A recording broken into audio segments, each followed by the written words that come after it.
mo kí ẹ káàsán ní gbogbo ìbísẹ̀ bá ti ń gbádùn àwọn ètò tó ń dé sí ojú máàmúwòrán yín ní ìkànnì ti tẹlifíṣàn ìpínlẹ̀ Ọ̀yọ́. Báwo ni a kú afẹ́rẹ́ yìí? Bákan náà mo tún kí àwa mùsùlùmí àti mùsùlùmí òdodo wípé a kú ewu ọdún ti iléyá tó dé bá wa wẹ́rẹ́ láyé àtàlàáfíà. Báyìí náà ni a máa fi ṣọdún, ọbẹ̀ òdẹ ní ṣẹlẹ̀. Tèmítọ́pẹ́ Sàláù lórúkọ mi. Mo kí yín káàbọ̀ sórí àkọ́tún ètò Dokita Wa.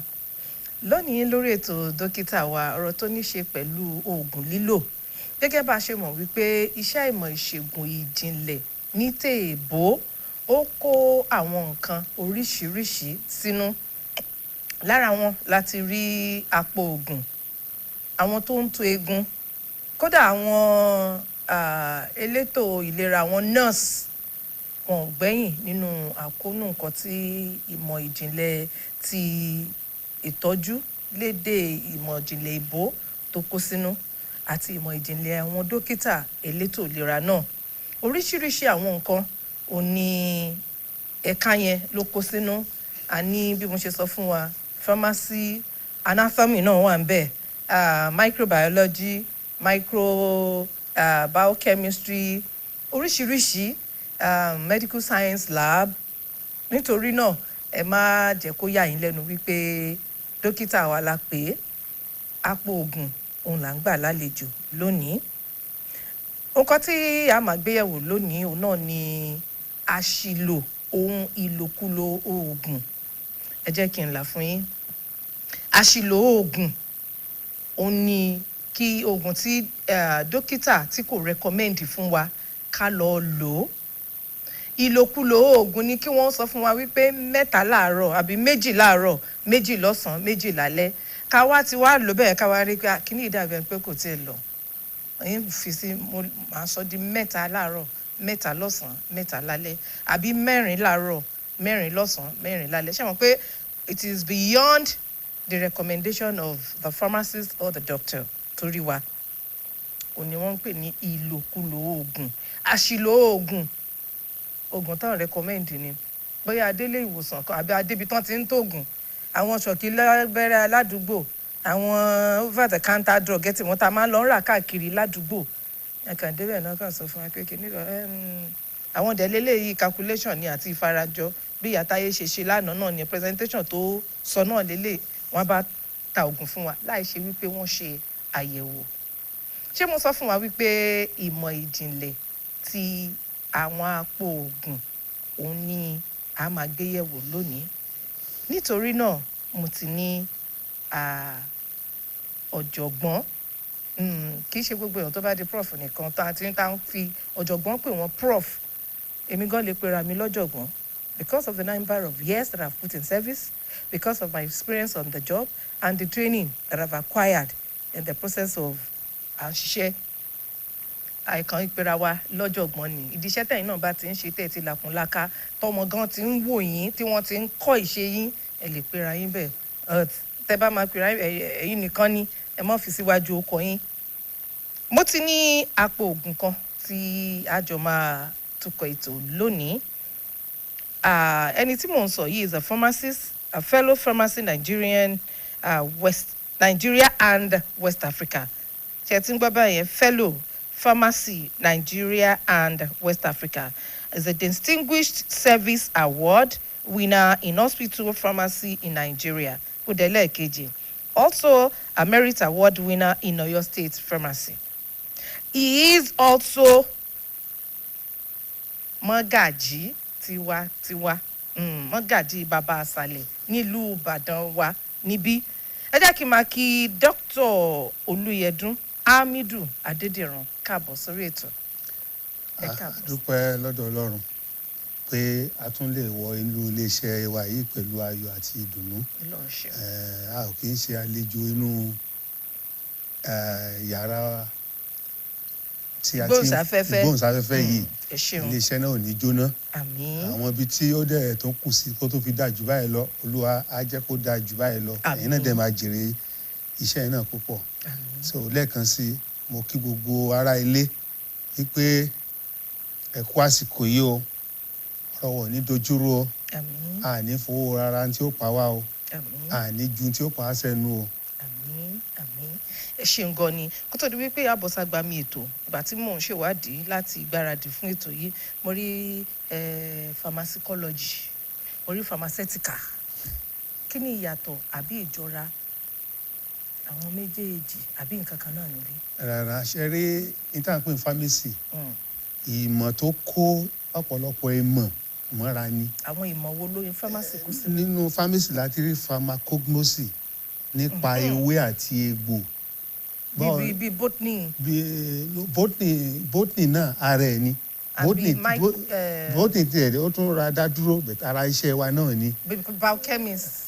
biochemistry nígbà yẹn bá ṣe oògùn yẹn tán báwo ni ó ṣe ṣiṣẹ́ lára báwo ni ó ṣe jáde lára so láàrin ńlá tó ti rí pharmaceutical chemistry náà tún wà. pharmaceutical chemistry so àwọn iṣẹ́ yìí bẹ́ẹ̀ náà la tún ti rí pharmacology pé tẹ́ ẹ̀ bá tiẹ̀ oògùn yìí gan tẹ́ ẹ bá extract ẹ̀ lára ewé àbí lára chemical ni báwo ni yóò ṣe ṣiṣẹ́ lára kí ni ara náà ó ṣe padà fóògùn ó ṣàì dandan tó oògùn bá ṣe tán ó gbọ́dọ̀ jáde kúrò lára gbogbo ìmọ̀ yìí ni wọ́n kó jọ pọ̀ tí ó ń jẹ́ pharmacy pẹ̀lú ìbáraẹnilòpọ̀ gan láti ó fẹ́ dá kọ́sítọ́mà gan lóhùn lára ìmọ̀ yìí náà pé ó kàn lè fún yàn lóògùn láì ṣàlàyé fún so gbogbo ẹ̀ ni ó kó jọ tó ń jẹ́ pharmacy. ó ní pharmacy pharmacology. pharmacology yẹn ti tiẹ̀ ó dá lórí oògùn tí a lò tá a jù sẹ́nu àbí a fi para ní àbàgbà lábẹ́rẹ́ ni báwo ni ìrìn àjò ẹ̀ lára títí tí ó fi jáde síta padà. àfi di waste. then kí ni ara náà ṣe. nígbà tó gbà ara ńlá ti pín oògùn míì sí wẹ́wẹ́ kó tó ṣe é lò ara ń tẹ̀ ìbùbù gbà mí wà ara láti fi kún oògùn míì àwọn kankan àwọn èròjà tó wà lára tẹ́lẹ̀ á kún oògùn yẹn then báwo lògùn ṣe ń bọ́ láti ibìkan síbìkan nínú ara gbogbo àǹtí pharmacology ṣiṣẹ́ lórí. tó ń ṣiṣẹ́ lórí ẹ̀ ṣe gan ni tá a bá sọ̀rọ̀ nípa oògùn àti mọ ẹ̀ka tó ó pín sí ṣùgbọ́n gbogbo ẹ̀ náà ńkọ́ iṣẹ́ kan náà ni wọ́n ń ṣe lágọ̀ọ́ ara àṣìlò oògùn àti ìlòkulò ẹ̀ ò ní nǹkan tí a fẹ́ dojúkọ lónìí kí là ń pè ní àṣìlò oògùn ní ìmọ̀ tèmi ti sọ fún pé báyìí ni o kí oògùn tí mo recommend fún wa. iṣẹ́ ìṣe lójoojúmọ́ ọ̀jọ̀gbọ́n gan ni lórí bẹ́ẹ̀ ṣe ṣàpèjúwe àṣìlò oògùn àti ìlòkulò oògùn. pé kì í ṣe pà ń sọ̀rọ̀ lórí oògùn olóró báyìí oògùn tó jẹ́ pé ó wà ní àrọ́wọ́tó wa báwo la ṣe ń lò tó ń dá wàhálà sílẹ̀ nǹkan tá a fẹ́ wò nìyẹn. tí mo dẹ̀ fẹ́ fi mú wá lápẹẹrẹ ni pé èèyàn rọrùn sùn ó lọ rí àwọn onímọ̀ ìṣègùn wọ́n fún un ní oògùn ó wá lò tán bóyá ọjọ́ mẹ́ta ní kó fi lò ó rí i pé kíní ìbá ń lára mu ó tún wá sọ di. jọjúmọ́ ni. wàhálà ń bọ̀ díẹ̀díẹ̀ ni. ó tún wá lo oògùn yẹn tán ó tún wá ronú sùn kíní ẹ̀ tún wá ṣẹlẹ̀ padà. bí ó tiẹ̀ ṣẹlẹ̀ ara ẹ ti fẹ́ di mọ́líkì pé ara yẹn ti yí mọ́ pé tára gan ò bá tí ì lò ó ti ara ò máa béèrè fún ó ti depend lórí ẹ̀ díẹ̀díẹ̀ so ìgbà míì dẹ̀ wà ká fi ṣe àpèjúwe ẹyọ kan wọ́n ní kó lò ó sọ di méjì ṣe mọ̀ pé ìlòkulò ń bẹ̀rẹ̀ díẹ̀díẹ̀ nìyẹn ẹyọ kan lálálẹ́ fúnjọ́ mẹ́ta péré òun wá sọ di ẹyọ kan fúnjọ́ márùn-ún fọ́sẹ̀ kan ìgbóṣe ó di méjì lálẹ́ ọjà ìgbé tó bá ti wàhálà tó bá ti ṣiṣẹ́ tó bá ti wà lára òun the next thing ni pé kọ́ọ̀kan ju oògùn sára ẹlòmíì oògùn kọ́ kò kí n fi ṣeré ikọ́ ò mú o ṣùgbọ́n torí pé oògùn kọ́ mi wà tó yẹ pé àwọn nǹkan tó lè jẹ́ kéèyàn ó sùn wà ń bẹ̀ ó ti wá sọ di pé òun ṣàgbọ́dọ̀ máa lò ní gbogbo ìgbà ìlòkulò oògùn kò kí ń ṣe pé àárín ọkùnrin nìkan ló wà ó wà lọ́dọ̀ àwọn obìnrin náà kò kí ń ṣe àárín ọmọdé nìkan ó wà lọ́dọ̀ àgbàlagbà náà ẹlòmíín wà àwọn àṣẹ tó dẹ̀ ń ti bẹ̀ wá ó wà lọ́dọ̀ ọ̀dọ̀ àwọn tó ń tó oògùn ní tá à ń pè ní commercialization of medicine wọ́n ti sọ oògùn tí pé tí n bá ti ń tà kówó dé kí n kọ́lé kémi náà di Dangote kò dẹ́ ṣe nǹkan tó bá òfin mu pé kéèyàn ó kàn máa ta oògùn fún yàn anyhow kò ń ṣe tó bófin mu yàtọ̀ sí yẹn gan ọ̀pọ̀lọpọ̀ wà tó yẹ pé àwọn oògùn kan wà tó pé kò bá ọ̀pọ̀lọpọ̀ lára mu. kó ṣe tó di wípé a lọ sí oògùn báyàn lára mu àṣìlò oògùn tó ń recommend à ń lò eléyìí tó dáadáa rẹ pé ó sábà wọ́pọ̀ láàrin àwùjọ wa tí mo bá fi lè sọ pé nǹkan báyìí ṣe mí bóyá níbi iṣẹ́ nǹkan kan bóyá wá ń sọ̀rọ̀ ní time báyìí nǹkan dúrà ló dẹ̀ ṣe mí nǹkan báyìí dẹ̀ ni mo lò ẹ̀ẹ̀kan retí yẹn pé kí ló lò àkíní rẹ̀ ní ajẹ́bí dọ́ọ̀nì nǹkan kan ó dẹ̀ wá wọ̀ pẹ́ tẹ́ bá ti lówó kó ti mú sọ́wọ́ the next thing is tí òun náà bá wá ní àfarajọ irú nǹkan bẹ́ẹ̀ yẹn ẹ̀ẹ̀kan gbọ́ tí a wá béèrè lọ́wọ́ ẹni yẹn pé ní time kan báyìí mo rántí pé òun sọ pé nǹkan kan báyìí ṣe é n tó lò yẹn ṣé o rántí orúkọ ẹ̀ without prescription ewu wo ló wà nírú nǹkan bẹ́ẹ̀. ó léwu púpọ̀ nítorí pé gẹ́gẹ́ bí mo fẹ́ máa sọ lẹ́ẹ̀kan náà tẹ́lẹ̀ ara ń kálukú ọ̀tọ̀ọ̀tọ̀ níná èyí tó ń ṣe ń kálukú ọ̀tọ̀ọ̀tọ̀ ni bí ó kálukú ó ti rárá gba bí kòkòrò tó bá wọlé sára ọ̀tọ̀ọ̀tọ̀ ni ìdí tó kún fìfì pọ̀ nìyẹn tó yẹ pé ẹ jẹ́ kí n fún yín ní àpẹẹrẹ àwọn èèyàn ẹ wo oògùn tí wọ́n ń pè ní ampicillin cloxacillin tọ́pọ̀lọpọ̀ máa ń pè ní ampicross yẹn ẹ̀ẹ̀mẹrin lèyàn gbọ́dọ̀ lò lójúmọ́ fúnjọ́ 5 ẹlòmíì wàá mú 2 láàárọ̀ á mú 2 lálẹ́ tí ó dẹ̀ yẹ kó rí bẹ́ẹ̀. but there are milligrams àwọn kan wà bóyá 500. ọwọ́ àsìkò ọwọ́ gáàpù tó ti wà ńlẹ̀ yẹn ó ti fún àwọn kòkòrò yẹn láti lè gbérí sókè sí tágbára ọ̀gùn yẹn ò ní ká wọn mọ́. táwọn ajá abẹ ni pé mo dẹ̀ ń lògùn. mo dẹ̀ ń lò kó dẹ̀ wá ràn án ọ̀tọ̀ nìyẹn dẹ̀ ọ̀tọ̀ ní pé dókítọ̀ àbí onímọ̀ ìṣègùn tó rí èèyàn tó sọ pé tó ṣàlàyé fún pé bó ṣe ń ṣe ẹ́ nìyí tó wá sọ pé nǹkan tó yẹ kó lò nìyí ó wá bá ọ lára mu ẹni tí ò rí the same doctor tí wọ́n recommend ẹ̀ fún àbí tí wọ́n lò kù ló bá fún èèyàn ń dá wàhálà sílẹ̀ kì í ṣe sí ara ẹnìyẹn nìkan even sí community torí pé ọ̀pọ̀lọpọ̀ àwọn kòkòrò yìí tí wọ́n bá jáde síta wọ́n jáde lára ẹlòmíì ni bá a ṣe ń bára wá láìsẹ̀mí àìrí ẹ̀mí àìrí ni kòkòrò àbí microscope lèyàn fi lè rí o mo nígbà mo káwọn ọmọ ní class bẹ́ẹ̀ ó ṣe rí nìyẹn náà microscope lèyàn lè fi lè rí mo ń láti sọ fún mi pé ibo ló dọ̀tí jù lára ẹlòmíì ni pé ibi tí ẹ̀ ti yàgbẹ́ ẹnu ta fi ń sọ̀rọ̀ ẹni bẹ́ẹ̀ torí pé bá a ṣe ń mójútó bacteria tó wà lẹ́nu wa ó ju iye nọ́mbà àwọn èèyàn tó ju orílẹ̀-èdè míì gan lọ ṣùgbọ́n torí bá a ṣe ń ṣe àmójútó ara wa àti bí a ṣe ń yàgò fún wàhálà kò jẹ́ kí a mọ̀ pé inú ewu lọ́pọ̀lọpọ̀ wà ẹ wá wo ọ̀pọ̀lọpọ̀ oògùn àtẹ̀bájù sẹ́nu àtẹnu ló ti bẹ̀rẹ̀ iṣẹ́ ìmíì wà bí wọ́n ṣe ṣe ó dìgbà tó bá dé inú tó bá débi acid wà ní kó tó bẹ̀rẹ̀ iṣẹ́ ìwọ tí wọ́n fún lóògùn lọ́sítù bóyá ò ní ọ́sà.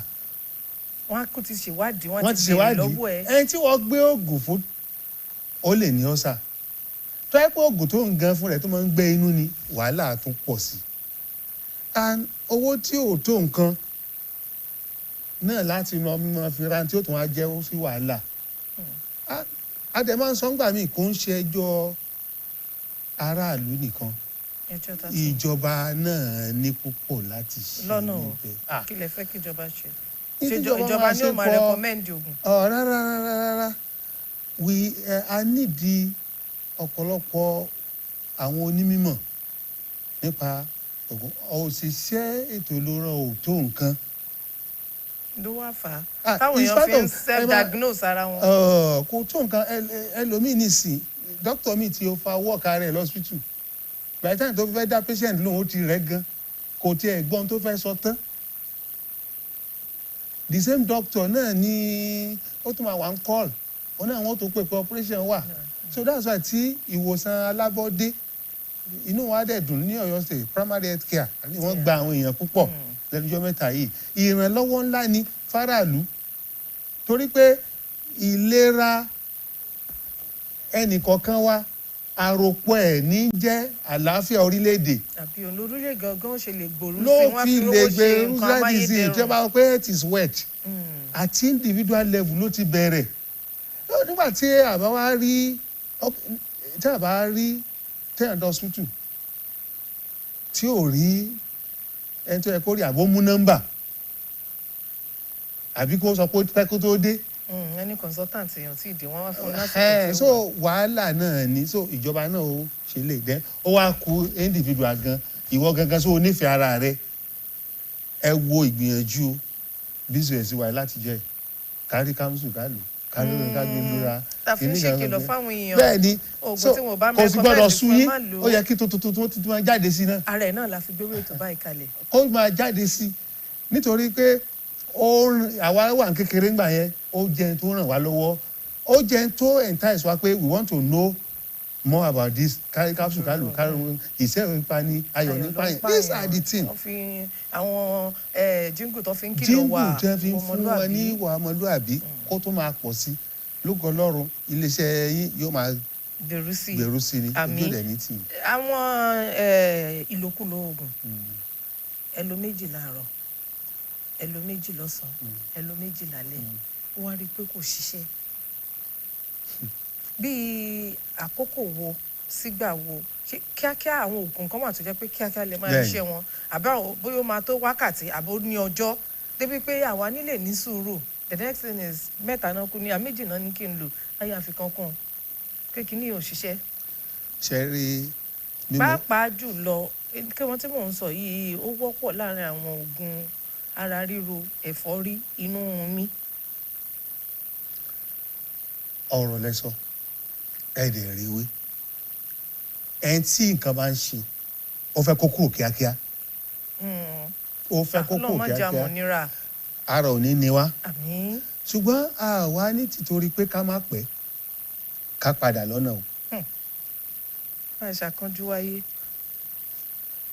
nítorí ká má pẹ́ ká padà lọ́nà oògùn dẹ̀ nìyí àìfọlá jẹ oògùn náà o pé mo ṣe tó wọ́n ní olo méjì paracetamol wá wò pé ó sanra ju ẹni báyìí lọ tó ń lo méjì ìtorí ẹ̀ mẹ́rin ni ó fẹ́ káwọ́ rárá o kò rí báyẹn o wọ́n ti grade ẹ̀ wọ́n ti ṣẹ́ lórí ẹ̀ wọ́n kọ́ tí wọ́n bá fẹ́ bẹ̀rẹ̀ òun lẹ́yìn ohun tá a fi bẹ̀rẹ̀ láàkọ́ bíi pharmacology lẹ́yìn àwọn yẹn bá yẹn tí wọ́n bá extract nǹkan àwọn cognosy látara egbògi wọ́n fa àwọn pharmacology wọ́n ó lò lára àwọn nǹkan bí eku ẹṣẹ́jàre wọ́n á lò tó bá kú òun bẹ̀ wọ́n ó lò lára àwọn tó dá pé wọn ò kì í bọ́ sórí aláàrẹ̀ straight o tí wọ́n bá lò lára àwọn tó dá pé tán wọ́n make sure pé kò kí ń ṣe aboyún kò kí ń ṣe ẹni tó wà lọ́wọ́ ọmọ bíbí. àbẹ́ni tí ń fọmọ lọ́yàn. kò ń ṣe ẹni tó ń fọmọ lọ́yàn. wọ́n ṣe á bọ́ sí.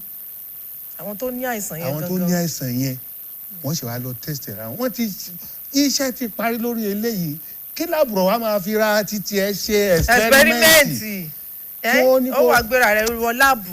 kí wọ́n ní kó lo méjì kó lo mẹ́ta díẹ̀díẹ̀ tẹ́ bá rí the rate tí kíndìnrín tó fi ń daṣẹ́lẹ̀ ó ti pọ̀ jù báyìí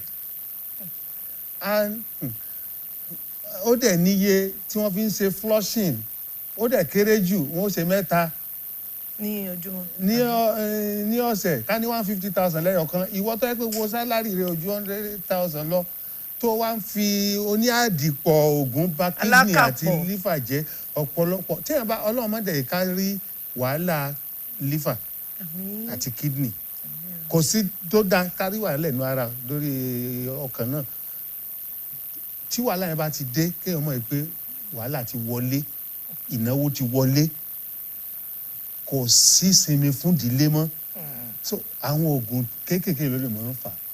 oògùn kéékèèké tá a kọ bí ara sí èlò wọn rà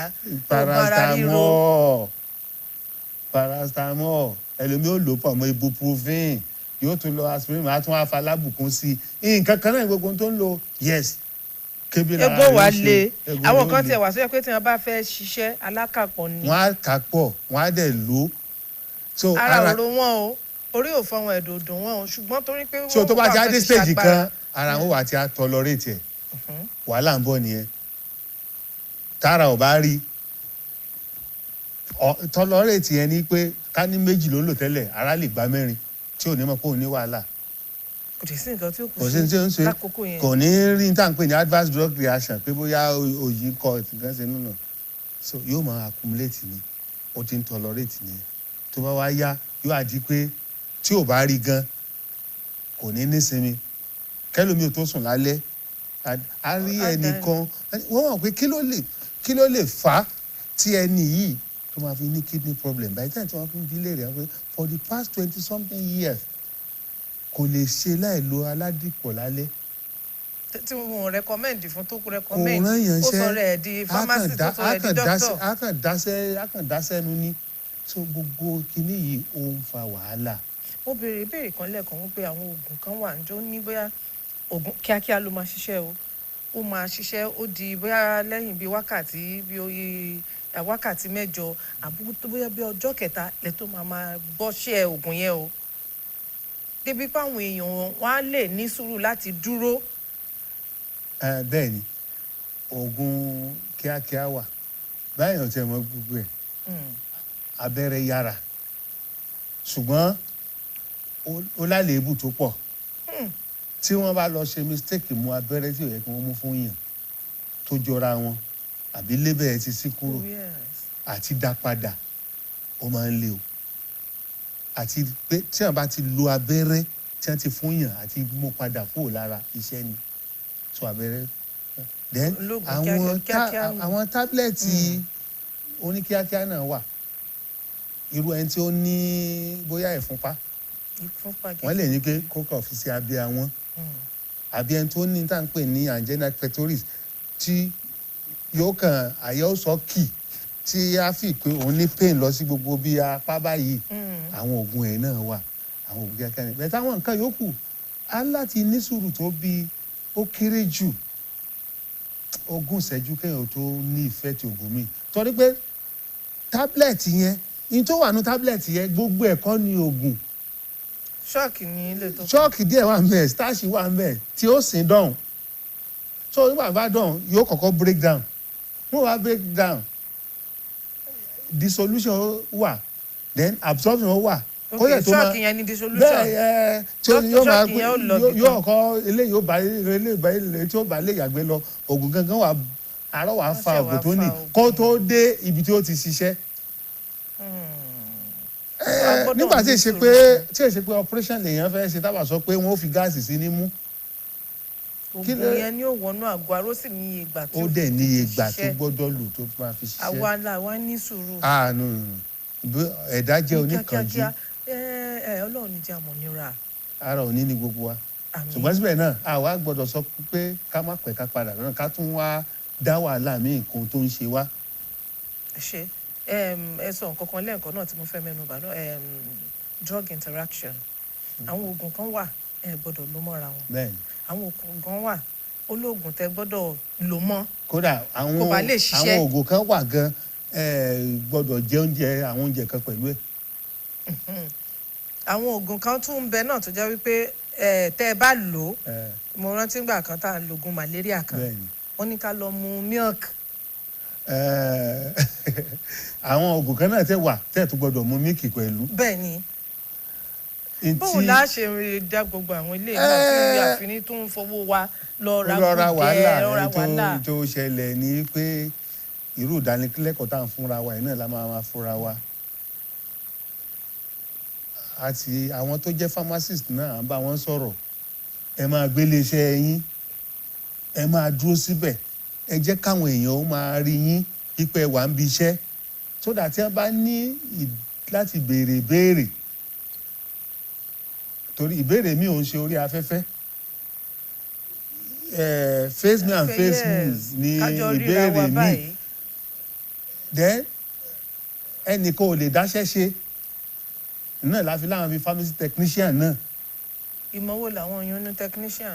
ìmọ̀ dáadáa ni wọ́n kọ́ wọn. níbo wọ́n ti kọ́ wọn. àwọn tó jẹ́ irú nísìn ní Ọ̀yọ́ state wa ń bì nísìn Ọ̀yọ́ State College of Health Science and Technology wọ́n ní school tá à ń pè pharmacy technician. Okay, irú And they are bẹ́ẹ̀ yẹn ni wọ́n ti ń kọ́. and they are satisfied people. What certificate náà fún wọn bẹ́ẹ̀? Is he first degree? It's diploma. ND, No, it's or diploma. It's diploma. Okay. It's diploma certificate. All right. And very sound. Wọ́n dẹ̀ induct wọn tẹ́ bá ti ṣe tán. So irú àwọn yẹn gan náà. Àwọn lẹ́yìn ń lò. Ni lẹ́ máa ń lò tẹ́ bá nílé iṣẹ́ oògùn tẹ́ta. Rárá o kò rí báyẹn. Níbo làwọn ti ń ṣiṣẹ́? Wọ́n ṣe lọ hospital ìjọba ń gbà wọ́n. Ṣé àwọn náà ń ta oògùn ní street? Rárá o àwọn yẹn kọ́ tí mo fi mọ́rọ̀ yẹn wá nìyẹn o.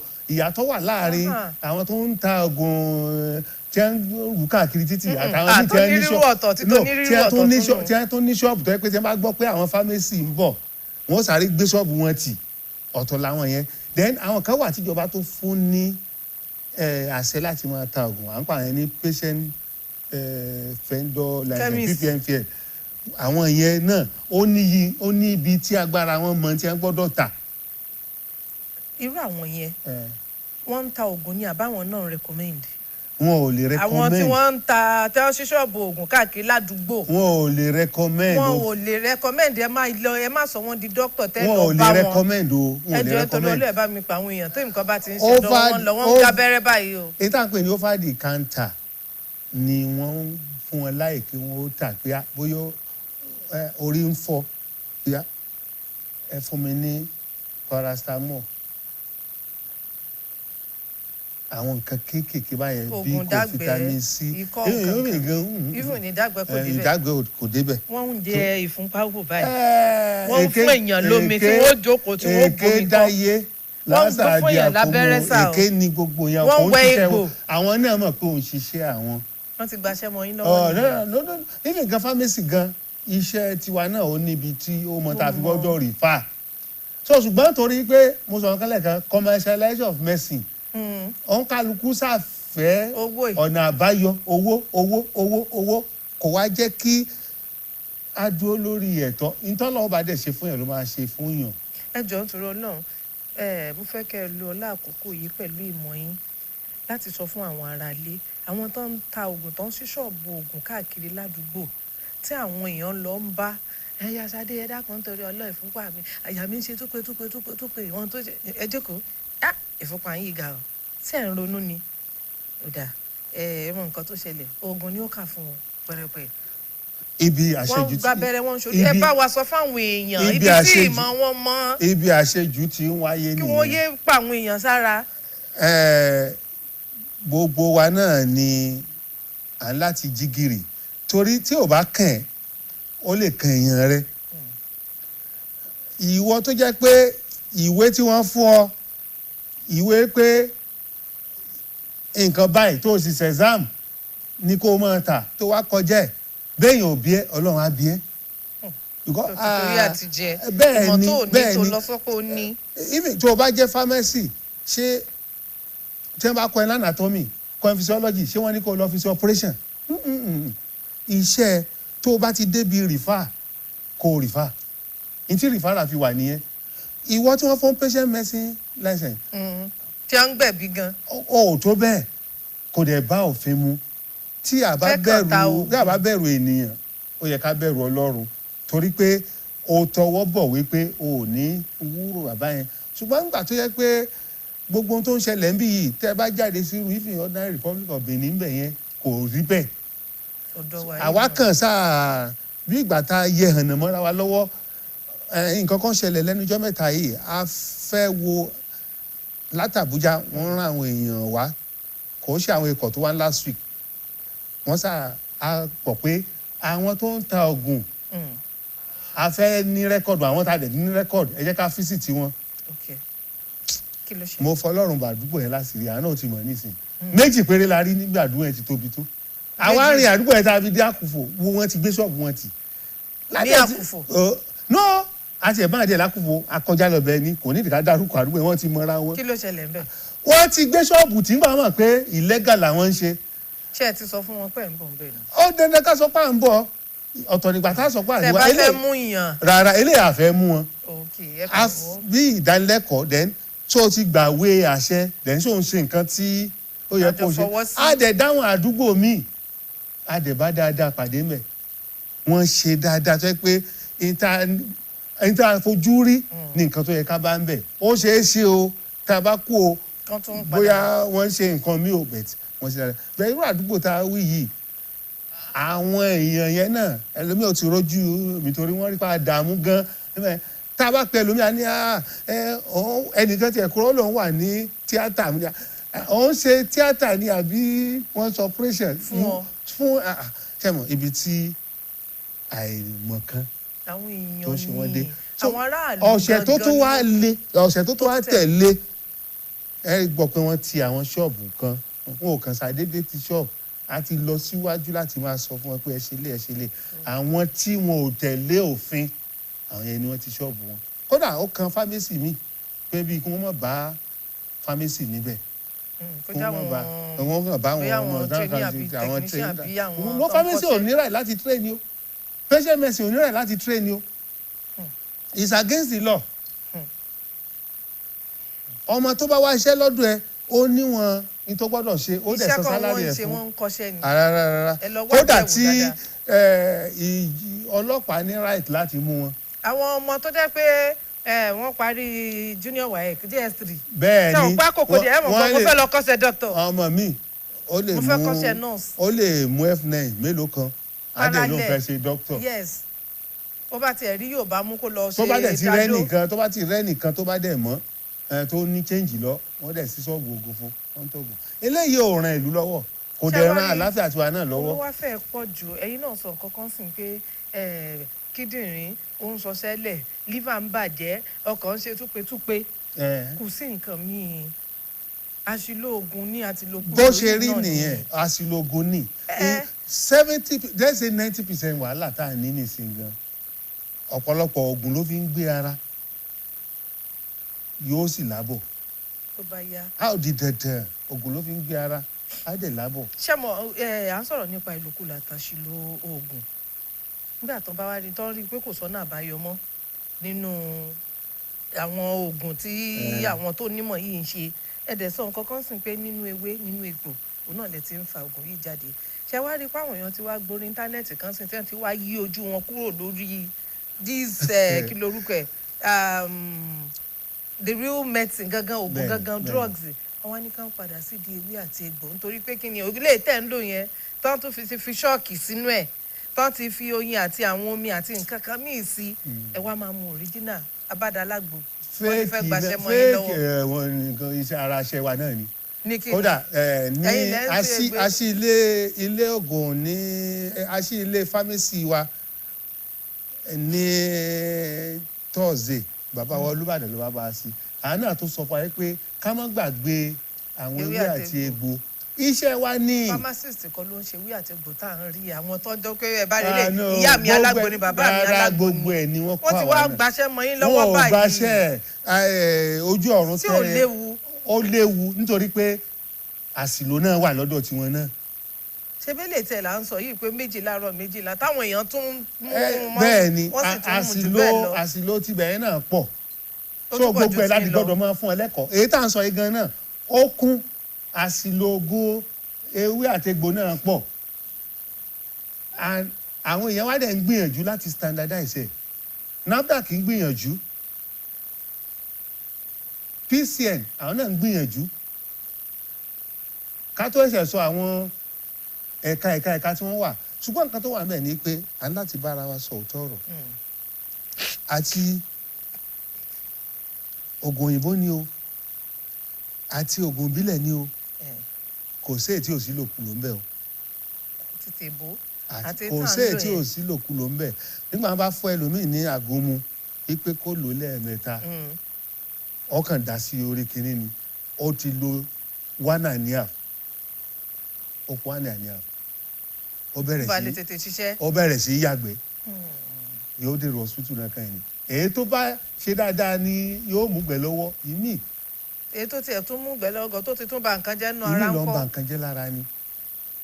gẹ́gẹ́ bí ìbéèrè tí ẹ kọ́kọ́ béèrè ká má gbàgbé lórí àwọn interaction.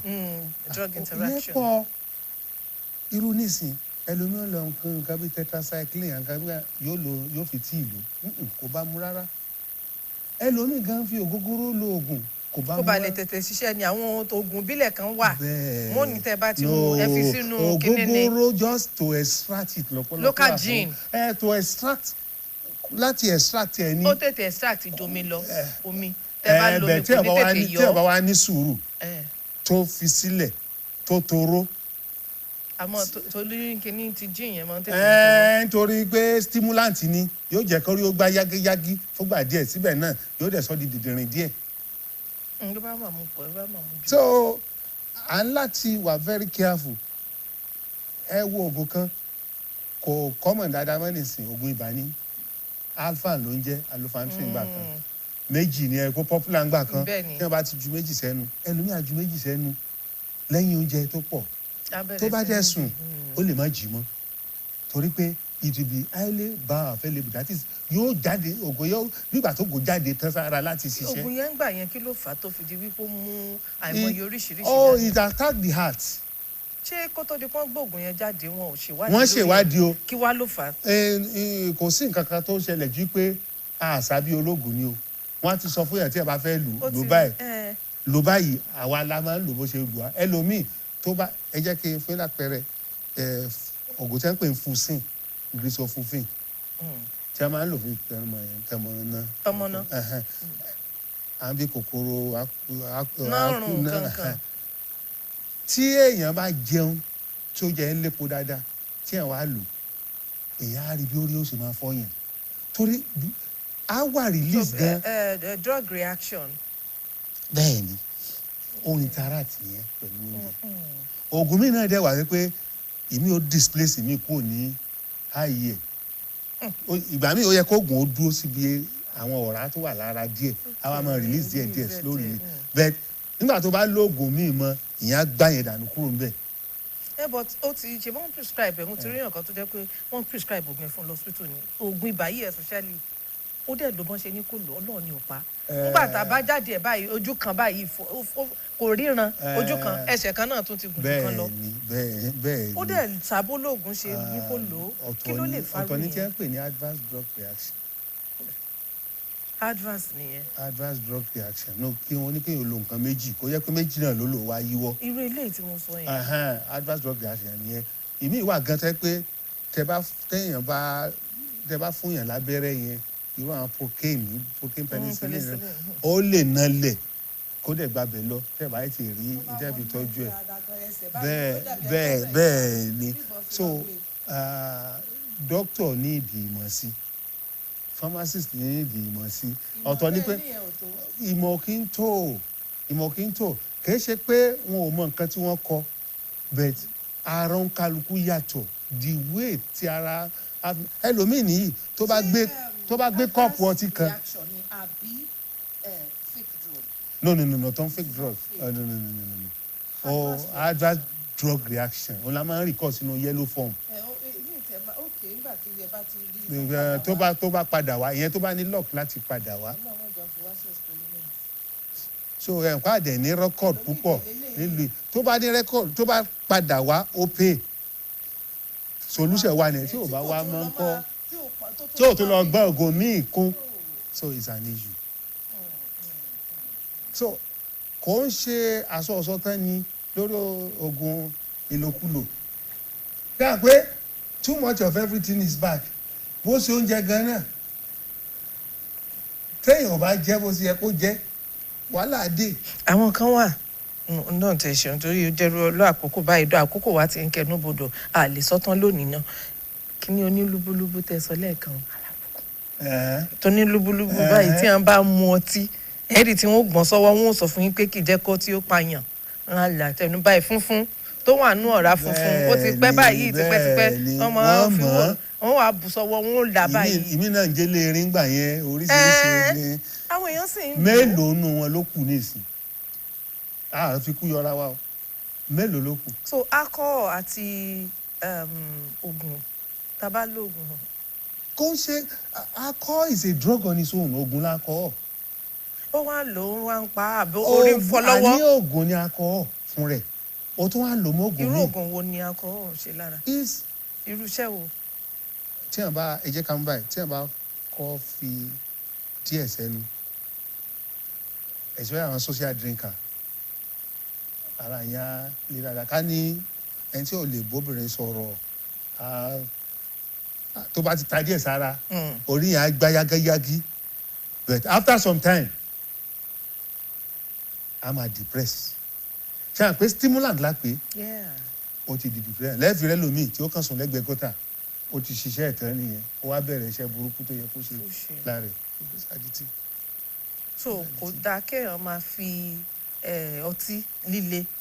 kò kí ń sáré. àtọtí líle àwọn míì dẹ̀lélẹ̀ ẹlẹ́rìn dòdò ni wọ́n la omi ẹ̀ á jẹ́ kó síbà kan lọ fún àwọn ewu ló wà nù ká máa fi irú àpọn bẹ́ẹ̀ lògùn àbí tíì àbí ògì àpògì báyìí. ètò ìṣẹ̀lẹ̀ ni pé. àwọn kan dẹ̀ fi oògùn oníkóró sínú ẹ̀bà àmàlà. bẹ́ẹ̀ni ó ti distort ti àwọn ó ti yí kádàrá oògùn yẹn padà torógùn mi wà ẹ jẹ́ ká sọ capsule nísìn ó ṣe é yọ ẹnu mi ò yọ yóò tún kíní ẹsẹ̀ nù. no kò ṣiṣẹ́ tó yẹ kó ṣe mọ́ kò ṣiṣẹ́ tó yẹ kó ṣe mọ́ ó yọ kẹ́sìn kúrò ní. ó ti yọ kò ṣiṣẹ́ tó yẹ kó ṣe mọ́ torí pé ó gbọ́dọ̀ dénú kí kíní yóò tó dissolve kóògùn yóò tó release síbi tó yẹ kó release ó ti bẹ̀rẹ̀ sí torí àwọn enzyme kan wà lẹ́nu wa táwọn náà tó lè ṣiṣẹ́ lórí oògùn tẹ́pẹ́ tó bá ti di ẹnu kálógún mi ni ibẹ̀ ló ti máa kọ́ bẹ̀rẹ̀ iṣẹ́ nítorí àwọn itọ́ ẹnu wa tó gbọ́dọ̀ kàn. ìyẹn nìkan kọ́ àwọn oògùn mi lè wà tẹ́pẹ́ a gbọ́dọ̀ kan tẹ́ bá ti kan ẹ ti expose inú yẹn. kò bá ní ṣiṣẹ́ kò lè ṣiṣẹ́ bẹ́ẹ̀ kó ṣe á ló ti gùn jù ọyọ́ hà ń lọ fún yóò wà kan méjì. ìmí ìdẹ̀ nìyí wọ́n á ti bọnú ẹ̀bà. bẹ́ẹ̀ ni o kó lè lọ wọ́n á fi yí ọbẹ̀ báyìí. ẹ̀bà ó ti kọjá bí tí ó ti yẹ kó gùn ó ti bẹ̀rẹ̀ sí release á jẹ́ product of digestion ó lè má ṣiṣẹ́. then kátẹ̀ mọ́ mọ́. àwọn ọmọ kéékèèké ń kọ́ oògùn ń kóró wọn ní àwọn lọ́fun wọn wà kọ́ dísọ̀fẹ̀ sínú fún náà wọ́n ṣe wàá gbé fún wọn. ọlọ́run ní wo mọ kinní kan àní pòwe délé ọlọ́run ló gbọ́ àìná dàgbà ṣe hàn pé ìdálù ìṣèlú ẹni tí ò lówó lọ kò sí ní tẹ́ fẹ́ sọ wọ́n kàn pé a máa ń kọrin kan pé olúyorókún adé ọ̀yọ́ ò gbẹ́sẹ̀ olúyorókún adé ọ̀yọ́ ò gbẹ́sẹ̀ ọ̀rọ̀ oríta mẹ́fà màmá mú bá mi o ọdún ìdùnnú la ṣe ọdún ayọ̀ la ṣe. àmì o. iṣẹ́ yìí parí o ayọ̀ ló ń pààyàn ogun ló kú lò káwá very careful o. tó ká má fi oògùn tó bá ní wípé ká lò omi torí ìbéèrè mi ẹ̀ tí ì dáhùn ẹ̀ omi ló yẹ ká fi lò tíì ni ẹlẹ́rìn dòdò ni ẹ ti ló ní ká máa fi tajútajú. ọ̀pọ̀lọpọ̀ òṣìṣẹ́ elétò ìlera gan-an náà fi tíì lò. ẹ̀yin náà àwọn náà mọ ọgbọ́n wa ń lé nìsí ọ̀pọ̀lọpọ̀ bẹ́ẹ̀ sọ fọ́pọ̀lọpọ̀ wọn ò ní gbọ́ torí ẹlòmíì tó bá fomi lo oògùn yóò bì dànù lójú ẹsẹ̀ ni. dábàá sọ pé kò ní ṣiṣẹ́ ni. ó máa ṣiṣẹ́ ó máa ṣiṣẹ́ ṣùgbọ́n tí ìyẹn kó má fi míìkì sí tó bá pẹ́ àwọn nítorí oògùn míì.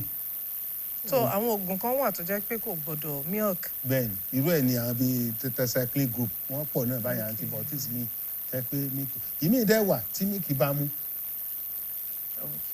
ọ̀ ká máa béèrè nílé ìwòsàn. a gbọ́dọ̀ béèrè àwọn nǹkan wo ni kí n fi lò. ẹ̀tọ́ rẹ ni láti béèrè lọ́wọ́ dókítà wípé báwo ni kí n ti lò tó bá kò lọ́dọ̀ dókítà ibi tó ti rògùn gan ló fẹ́ rí pharmacist kékeré kan méjìlá rọ̀ lọ́sàn-án lálẹ́ ó ti kó pọ̀pọ̀lọpọ̀ ẹlòmíì kò tiẹ̀ ní sùúrù méjìlá rọ̀ lọ́sàn-án lálẹ́ ó ń lọ nìyẹn òun ló ṣe ẹnìkan oògùn tẹ́ yẹ kó fi sójú ara ó kàn fi sẹ́nu ó mú mi lé ó wá tó wá padà rí dókítà pé kíní yóò lọ wọ́n wá bí léèrè nígbà tó tún tí wọ́n tún kọ irú ẹ̀mí náà fún wọ́n á bẹ̀ ṣe ní fámẹ́sì ní ṣe bẹ́ẹ̀ tí ra kíní ìjọ ni báwo lẹ ṣe lò wọ́n bẹ̀ sí ní kan lò báwo la sí ní kan lò ẹni pé méjìlá rọ méjì kó dẹ̀ mú mi sí. ojú ara lẹ́sìn kíní sí kì í ṣe nù. oògùn tó jẹ́ pé mẹ́fà ló wà nú ẹ̀ ó ti lò tánjọ́ kan méjìlá rọ̀ lọ́sàn-án lálẹ́ tí ẹni kó lò lálẹ́ ẹyọ kọ̀ọ̀kan fẹ́ lomi ò ní àwátàdé wà nílé ògùn náà ká má máa bínú bóyá tí ló ń dẹ lómi tó fi wá ẹ pé kò dáhùn ìgbà tó a ṣe pé òun ti débí látàárọ̀ ẹ pé ó ẹ̀yin náà wá yí sí bínú. Iṣẹ́ wa ò gbà bínú, iṣẹ́ sùúrù ni, iṣẹ́ tá a máa jèrè ẹ̀ ní ayé àti ní ọ̀dọ̀ Ọlọ́run ni iṣẹ́. So mo máa ń sọ fáwọn ọmọ tá a máa ń kọ́ ní school, tó o bá wá kọ́ṣẹ́ nípa ẹ̀sìn ògùn kò ń ṣe pé kó o fi lè lówó lọ, tó o bá ń fẹ́ owó go to IT, lọ sọ́jà, lọ sí ìdùnnú lọ máa tajà wá ètò kí wàá ló wá ṣiṣẹ́ fún to help humanity. to help humanity ni to help humanity ni Ọlọ́run dẹ̀ máa ń Ọlọ́run ló àmọ́ fàlùbáríkà bẹ́ẹ̀ Ọlọ́run fàlùbáríkà sí àlùbáríkà púpọ̀ ó wà ń bẹ̀. Ilé mélòó ló fẹ́ gbé lọ sọ́run, mọ́tò mélòó ló fẹ́ gbé lọ, ṣùgbọ́n tó bá ṣe dáadáa pẹ̀lú àwọn ènìyàn tó dẹ̀ ṣiṣẹ́ a ò lè máa dárúkọ ẹlòmíì gan tí a bá ti rójú mi wá ní nígbà tó wà lọ hospital ó help me. Àwọn mi ò mọ wá mi ká pé lágbájá ni kó wá recommend. Even my salary I use it to help patients when I was at work, and that's why ẹ má jẹ́ ká sọ̀rọ̀ púpọ̀ jù lórí ẹ̀. ẹ ti ń jẹ Ọlọ́run ṣe. Mo ń jẹ o, mi gbọ́dọ̀ parọ́ o. Ọlọ́run ṣe àlùbáríkà bẹ̀ náà. Nígbà tí ọmọ mi ta kọ́ wọn pé dáàdì bí a ti ronú púpọ̀ lẹ́sẹ̀ rẹ̀ ẹgbà ṣé àní dúpẹ́ lọ́dọ̀ Ọlọ́run ọtún délé ta ló tún mélé wa ṣé àní dúpẹ́ lọ́dọ̀ Ọlọ́run. So kò sí tá a ṣe dáadáa pẹ̀lú àníyàn tó dáa tá à ní jèrè ẹ̀. Ìwọ dókítọ̀ tó yẹ pé èèyàn ò nídìí operation tó sáré lanú ẹ̀ nítorí owó, wọn ò tiẹ̀ wá bíìlì àwọn èèyàn mọ́. Ìwọ pharmacist náà ẹni tí ò nídìí ògùn tó yẹ pé tó bá fún mọ̀ràn, ìbò bá nídìí yóò nígbẹ̀kẹ̀lé ara, ṣùgbọ́n pé o sáfẹ́ ta o fẹ́ tà ní tó bá pa náà ló pa o. ẹ ṣé gan ni Dr. Olúyẹdùn Hamidu Adédìran, ẹ ṣé o, yóò máa ju yín ṣe mọ́gàjì bàbá ńlá. Mọ́gàjì bàbá sàlẹ̀ mọ́gàjì bàbá sàlẹ̀ Ọ̀yátẹ́rù Ajíbọ́sẹ̀ Àkànní ọmọ Olúyẹdùn. Káì Olúyẹdùn wà ní. owó oṣù àsílápò mi láti ná yín lórí ètò.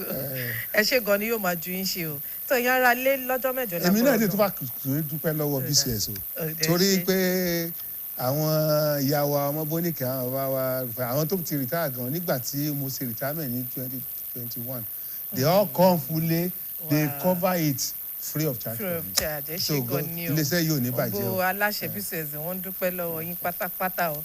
Ẹ ṣé gan ni o.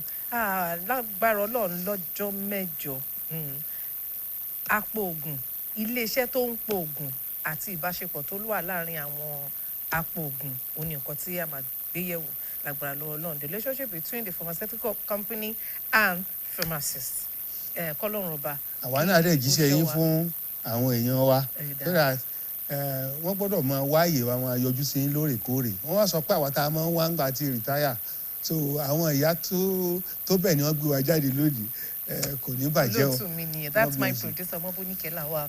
Ẹ ṣé gan ni ẹ̀yin ará létẹ̀ bá wo tó ní ẹ má bínú wípé a lè fi ẹ̀rọ ìbánisọ̀rọ̀ síta lágbára lọ́wọ́ Ọlọ́run, kí Ọlọ́run ọba kó ṣọ́ wa tilé tẹ̀bí tará, kó má tí ì jẹ́ kí okùn ẹ̀mí ó já nísìnyí. Ọjọ́ mẹ́jọ báyìí ni a tún máa ríra wa ò tá tún máa gbọ́ra lórí ètò Dókítà Wa. A kú ọdún, a kú ìyèdún. Tèmítọ́pẹ́ Sàláù lórúkọ mi. Dàbọ̀.